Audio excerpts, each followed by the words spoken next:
Hello again, everyone. We are here again with a new episode of The Fact, the series that discuss international political issues every week. Today, we would like to talk about the relations between Russia and Israel that has some outcomes in the region. And as you know, Russia has become a power in the region that actually balanced the power somehow in the Middle East. And some say that it might be good, and some say that actually it might have some negative outcomes. We have two respected guests tonight with us. We have Mrs. Janice Kortkamp from USA. She's actually an activist and also a journalist. And also we have Mr. Tesa Tesanovic from Serbia. He's also a political activist. I would like to welcome both of you to the program. It is a true honor to have you on this episode of The Fact. I would like to start the program with Janice, if you may. How much do you think this kind of relation between Russia and also Israel is growing, and what would be the possible outcomes of such a event or such a phenomenon? Well, it is discouraging, to be honest with you, of course. Israel, it's actually hard to find countries that are not in alliance with Israel at this point in time, and it's a very disturbing trend in our world.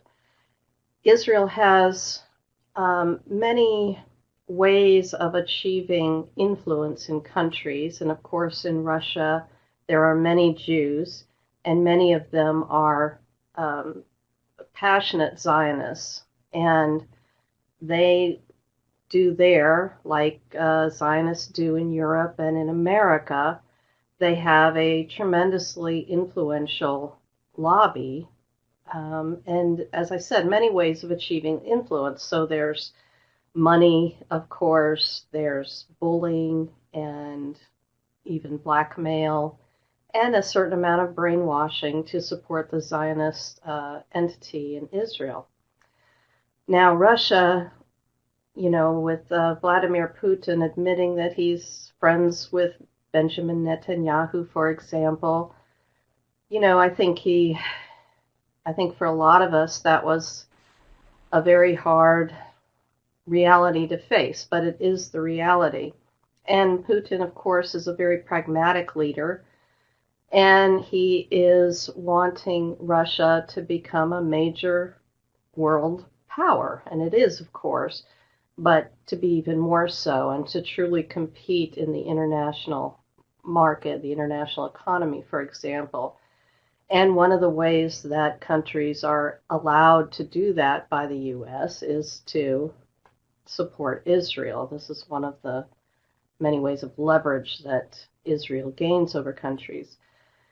So, I think what we've seen is, although Russia has really gone against the Israeli plan and the U.S. plan in Syria, for example, and really has foiled that attempt to make Syria a puppet state of the U.S., and if it wasn't able to make it a puppet state, to literally tear it apart into smaller, weaker states, that, he has gone up against the Israeli plans for that, but not to the extent that most of us would like to have seen. And, again, it's not just that maybe his motivation isn't there, but it's that he has taken a lot of hits for doing what he has done in Syria.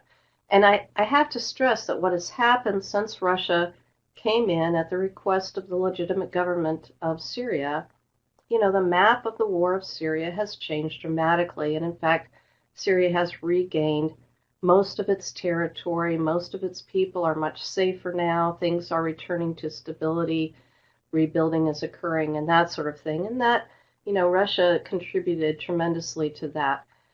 However, we still have huge chunks of Syria that are in conflict. We have almost a third of it controlled by the U.S. occupying forces. Turkey is in there. Israel is still in the Golan. And, so what everyone wants is for Syria not to be divided. And this is why the global negotiations are so tense right now. And in that regard, there's been a lot of pressure put on Russia to, for example, not for Russia and Syria and Iran and Hezbollah to not liberate Idlib, for example, from Al-Qaeda and the other terrorist forces there. And the pressure has been immense with sanctions, with endless accusations of intrigues and, the whole Russiagate scandal here. I think a lot of that was as a direct result of Russia's interference in the U.S. and Israel's plan in Syria. So, I guess what I'm trying to say, it's a mixed bag. And bottom line is, I really wish that Russia was not in alliance with Israel, but that is the reality on the ground that we have to deal with. Okay, thank you so very much, Janice. You actually pointed out a very important matter, which is Zionist Jews. And I would like to go into this subject. Tesa, how much do you think Zionist Jews or generally Jews community have influence in the political power of Russia? Well, the Israeli-Russian connections run very deep.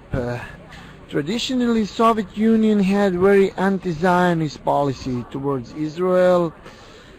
As we remember, Stalin was one of the people that actually made Israel by declaring its support to it in 1947, but later when they realized that Israel will be just arm of the Western imperialism, they decided to reiterate their own support towards Israel.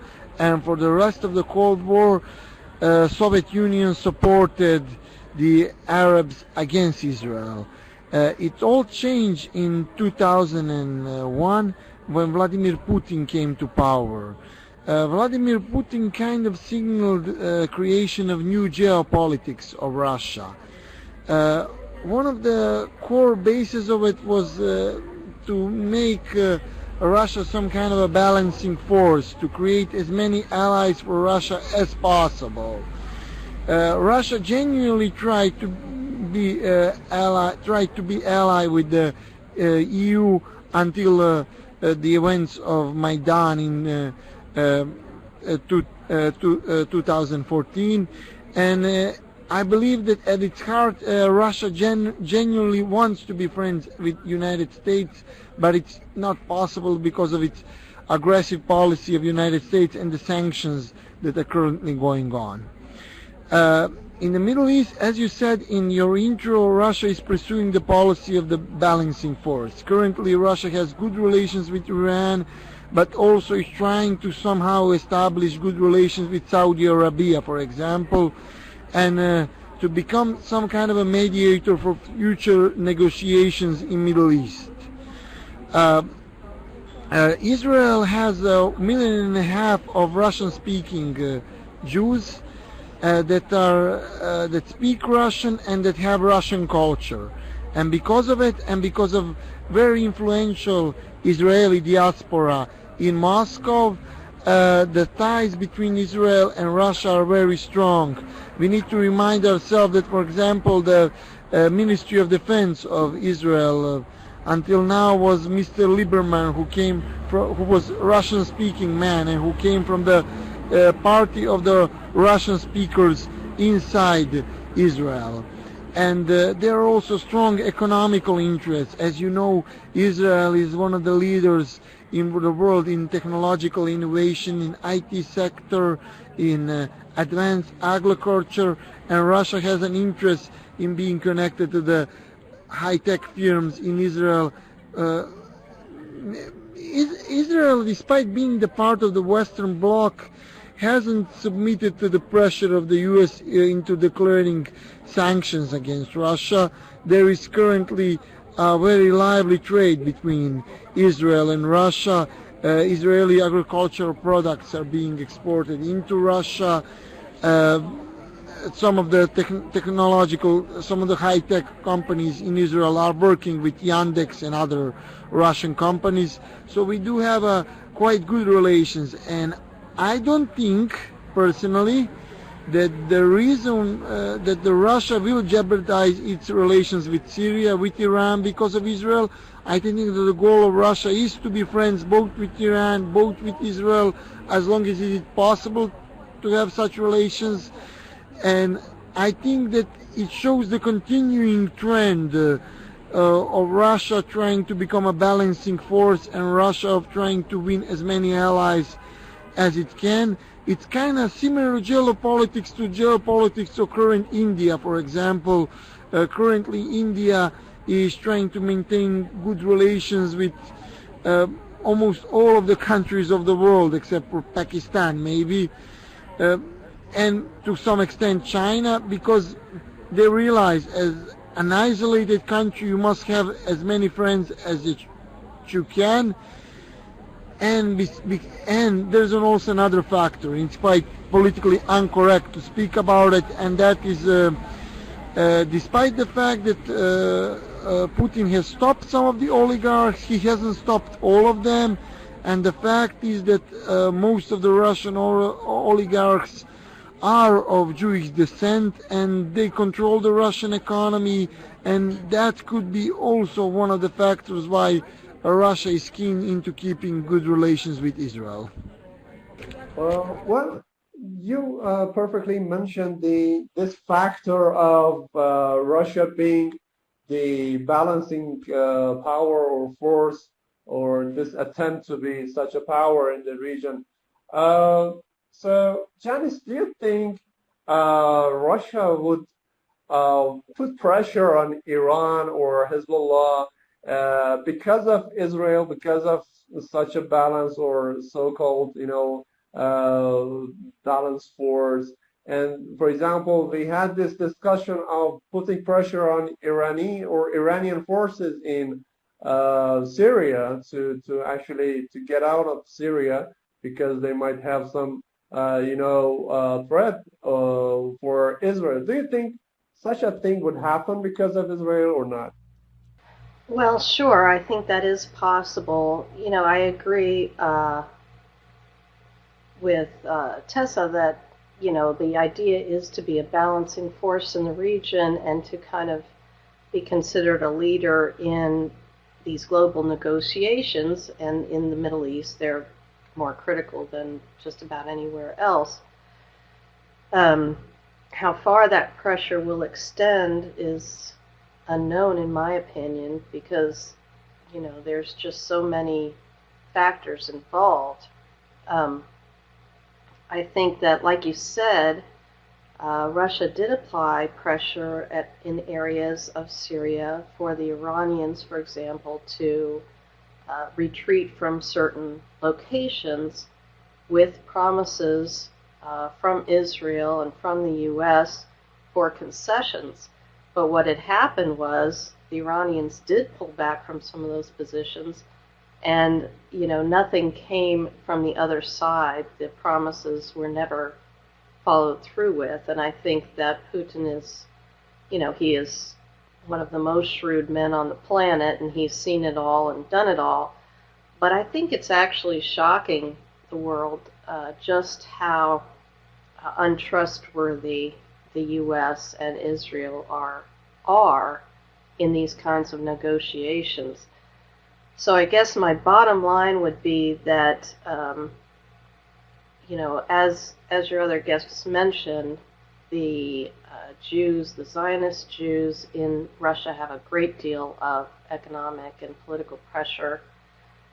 And how much that is going to play into this, I honestly don't know. I'm hoping that Putin will basically back off and not and choose to be less involved in a way of trying to apply pressure and really focusing on what he has been doing in Syria, for example, which is stressing the sovereignty of that nation. And I think if he continues along that line of insisting that the international community, as it's called, respect the sovereignty of the nations of the region and their decision making and regional solutions to these things, I think that would be a much more positive thing.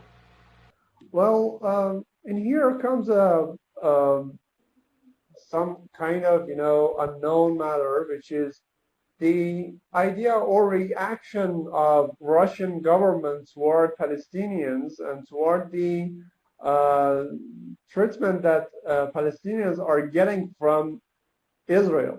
So, Tasha, do you think Russia would care about this matter and or tries to actually defend Palestinians' rights too, as while he's trying to have some kind of economic relation with Israel, or it will be totally avoided? Well, I need to point out that historically, Soviet Union has been supporting the freedom of Palestinians, and Russia currently recognizes the Palestine as a country, like most of the non-Western world is doing so, and Russia voted in favor of Palestine having non-observer seat in United Nations, and but we must draw there some lines, we must make difference between the Palestine question and their view of Gaza situation. Officially, Russia has condemned the Israeli violence on Gaza, but one of the problems with Gaza is that Hamas organization currently ruling over Gaza Strip has been connected to Muslim Brotherhood that is officially declared a terrorist organization in Russia. And because currently Hamas isn't much supportive of the government in Damascus, which are allies of Russia, I don't think that the sympathy towards Gaza and those who are empowering Gaza isn't at the maximum as it could be, as we could possibly have some other maybe resistance movement there. And also the problem is that Gaza for Israel is a security question, and I don't think that personally there were some instances that Russia in the UN has tried to postpone some UN Security Council resolutions in order to help Israel not to be condemned on an issue of Gaza. But when we're talking about Palestinians, unfortunately, we are basically talking about the people that everyone has forgot. One of the major questions of the world foreign policies is becoming the question on the size of, for example, the relations of the Eritrea and Ethiopia. It's becoming the secondary and maybe tertiary question for the world politics, because Israel has done pretty much everything to take the question of Palestine off the table.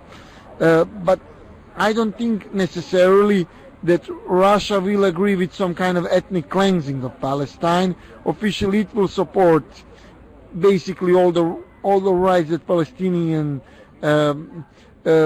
authorities in West Bank are asking for.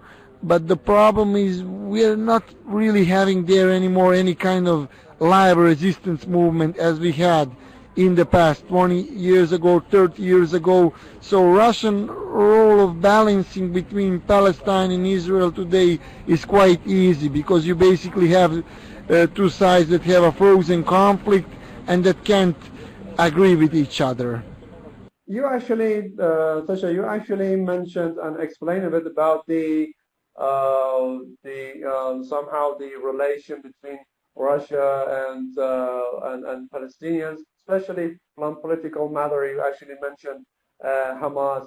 So I would like to ask Janice if you can actually add some more details about the relations or the kind of behavior that Russian political power would have with Hezbollah and with Hamas in the Middle East.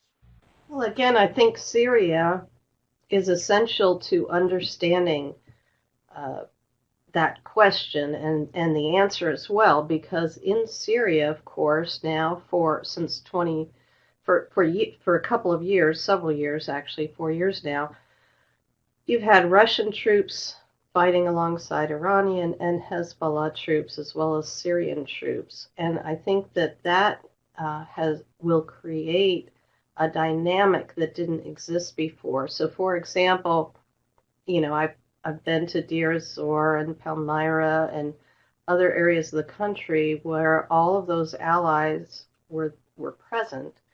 You've got generals constantly interacting with each other, soldiers constantly interacting with each other, and I think to a great extent there's been bonds that have formed there. And that's going to be a powerful factor in all this. Now, that isn't the same as having Vladimir Putin on the front lines and experiencing the same thing.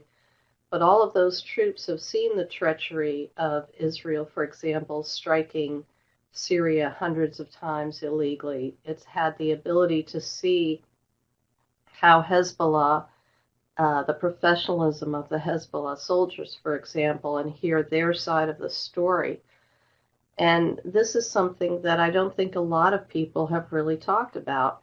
As far as Hamas, the same thing has happened in an opposite way. Hamas is rooted in the Muslim Brotherhood. They behaved very treacherously against Syria, that has always stood by the Palestinian resistance movement.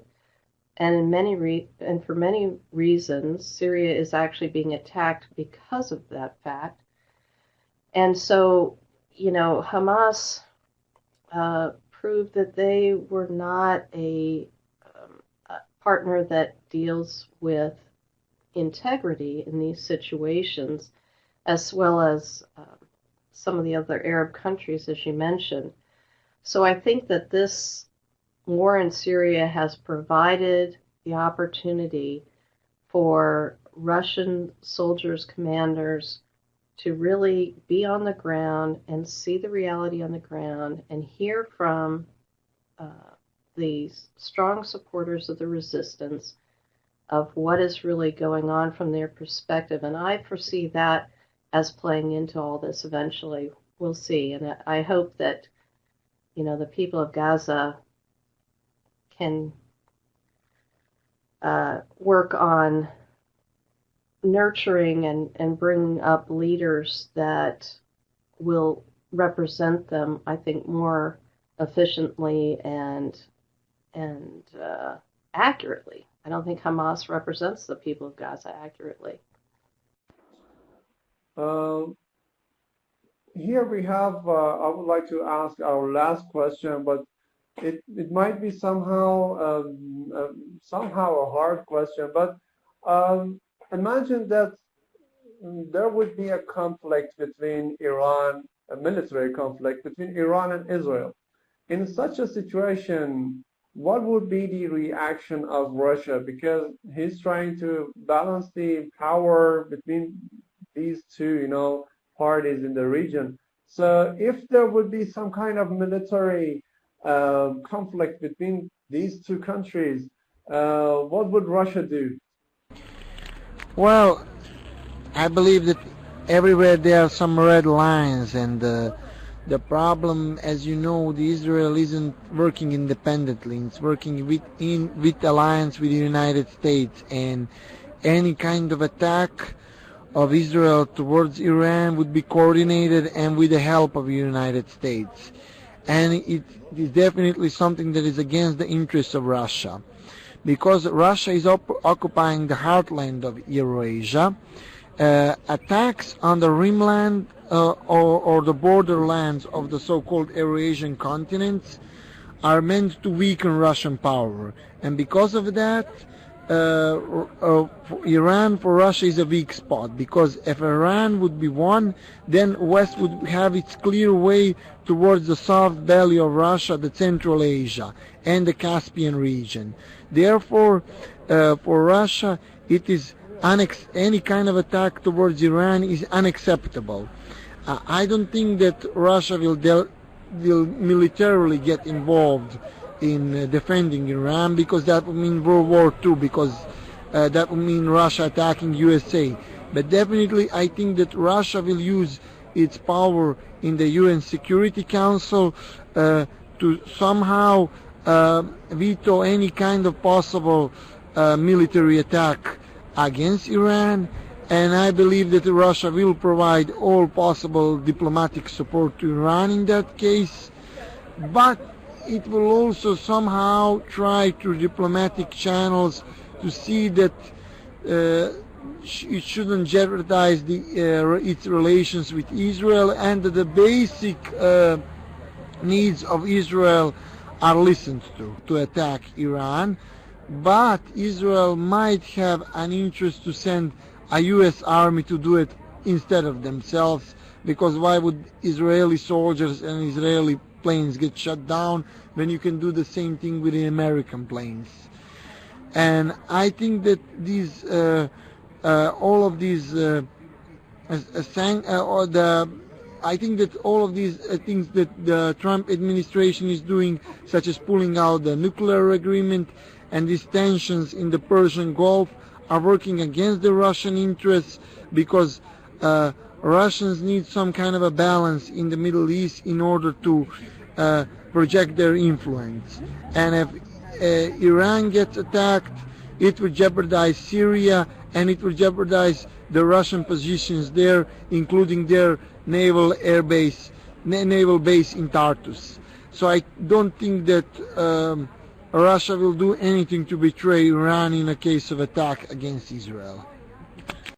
Actually, I have asked all the questions, but I would like each one of you, if you want to add anything to the subject, that would be great. So, Janice, would you like to add anything?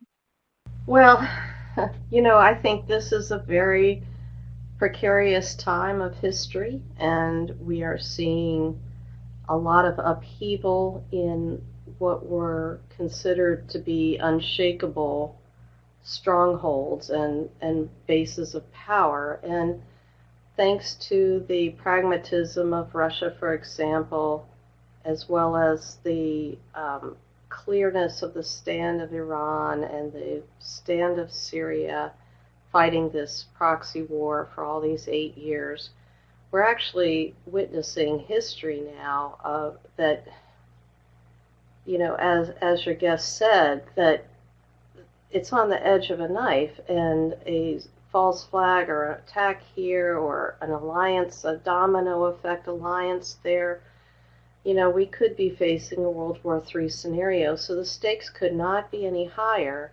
And I would just say for anyone watching this that it is imperative for us all to be well informed, to not just listen to American news media on these issues, but to listen to Iranian news media, Russian news media, Syrian, European, Chinese, to really try to understand this and to urge all of our leaders for a rational diplomatic approach to solving problems, instead of sparking or igniting a horrific conflagration that could envelop the entire world and destroy the Middle East even more than the damage and the suffering, the death and destruction that's already occurred there.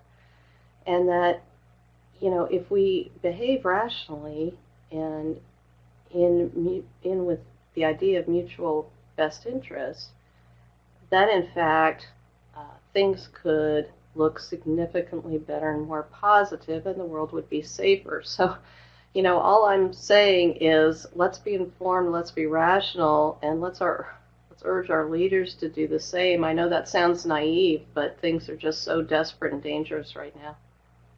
Thank you so very much, Janice. Tesa, would you like to add anything?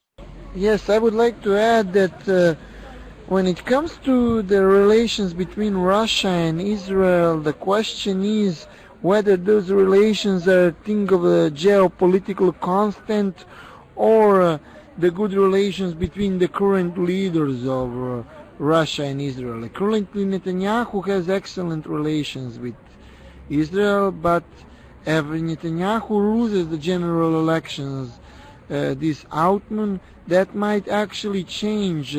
We have seen this year that leaders of the opposition in Israel have talked about the so-called Russian interference in the Israeli election and has accused somehow Putin and the Russian state that they are working for the interests of the Netanyahu. And if the new Israeli government after the election doesn't feature Netanyahu, and if it doesn't feature Avigdor Lieberman, whose party is the party of the Russian-speaking Jews from Israel, then maybe Israel won't have such good relations with Russia at all. We must wait for the general elections to see how the things will actually turn out. Thank you so very much for your precious time and also for your magnificent explanation about the subject. I would like to thank both of you for accepting our invitation, Mrs. Kortkamp and also Mr. Tesanovic. It was a great honor. And also for our viewers, I would like to invite you to follow our YouTube channel, our website, and also the channels in social media that are actually working on international political subjects. Hereby, I would like to put an end to this episode of The Fact, and thank you again. Goodbye.